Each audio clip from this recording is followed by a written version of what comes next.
Now, we could not do a show on Australian forestry without visiting this area, Nick. It's called the Green Triangle. It's in southeast South Australia. We did some rough calculations earlier, Andrew, Yes. and came up with a number of between 50 and 100 million pine trees growing in this particular area. And they've been growing here for 130 years. It's a lot of trees.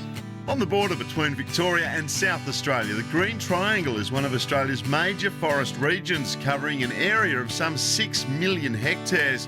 The verdant Green Triangle is home to more than 70,000 hectares of South Australian state-owned softwood plantations, feeding a diverse network of processing operations. It's a forest visible from space and, ironically, the result of a lack of natural timber. In South Australia there was no good native species, so really early on, back in the 1870s, the government realised that they needed to form a plantation industry and have a look at what they needed to be growing to get some good timber for the state. We're the oldest forest established in Australia. The pioneers of South Australian forestry combed the world for a suitable plantation species, a decision that seems obvious now but wasn't quite as simple then. One of their very first tasks was to have a look at a whole bunch of exotic introduced species, and quite early on they chose out California pine, the Pinus radiata, as being the most suitable species for the climate conditions down here in the southeast. I guess it mirrors the Mediterranean climate in the bottom of California. Over the decades, as the plantations flourished, selective breeding has been used to introduce straighter, stronger trees with fewer limbs and defects.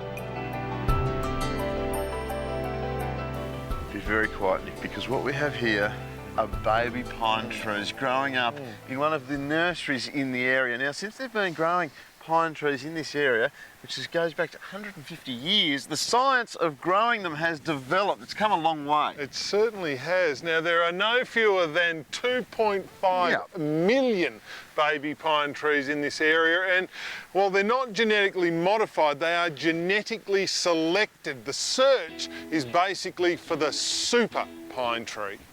One of the most obvious benefits of selective breeding has been the development of faster growing trees, delivering higher yields and a more customer focused end product. In the last couple of years we've really shortened our rotation age, and that's two things. One is the mills don't want such big log anymore, and the other thing is that with the increase in technology and the increase in fertilising and genetics, we can get the same size log out of younger age forests. The high-tech theme continues out in the bush, where contractors and forest managers share detailed data streams. GPS coordinates, LiDAR surveys and production audits are all used to build a complete picture of the forest before and even as it's harvested. Every tree has a GPS coordinate, and then we send the actual stem file, which is a stem file is the measurements of the tree every 10 centimetres along the tree. We then send that on to Forestry SA, and they can see the size of the trees and the products we're cutting out of all them trees.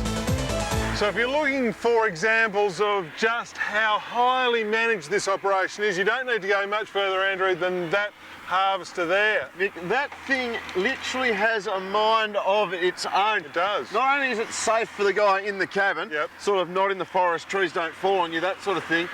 Once it's chopped the tree down, it measures it into the different products that each of those trees can become. This one machine is capable of processing up to 600 trees per day. The harvester cuts and marks the tree to the highest value products possible from every stem, and that information is immediately available to Forestry SA to pass on to its customers.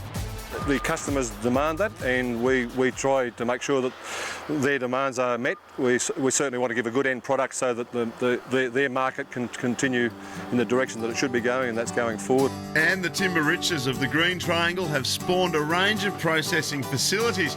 In 2009-10, the Forestry SA plantation estate fed 1.3 million cubic metres of saw logs into the local and export milling industry. There's every chance that the pine timber at your local hardware store or framing your house was grown here in the high-tech plantations of South Australia. Most of this pine will go for a multitude of uses. Mainly it's cut for saw log, for structural timber. There's also ancillary products. We're still doing some veneer, pulp, and there's a number of these logs go for export out of Portland as well. The Green Triangle is quite something to see, and this corner of South Australia is home to our oldest working plantations. The high-tech regime is at the cutting edge of forest management, and careful breeding is bringing closer the perfect pine tree. Each year, Forestry SA produces close to 2 million cubic metres of plantation timber for the local and export market. And the Forestry SA plantations are certified a renewable resource and still going strong after 130 years.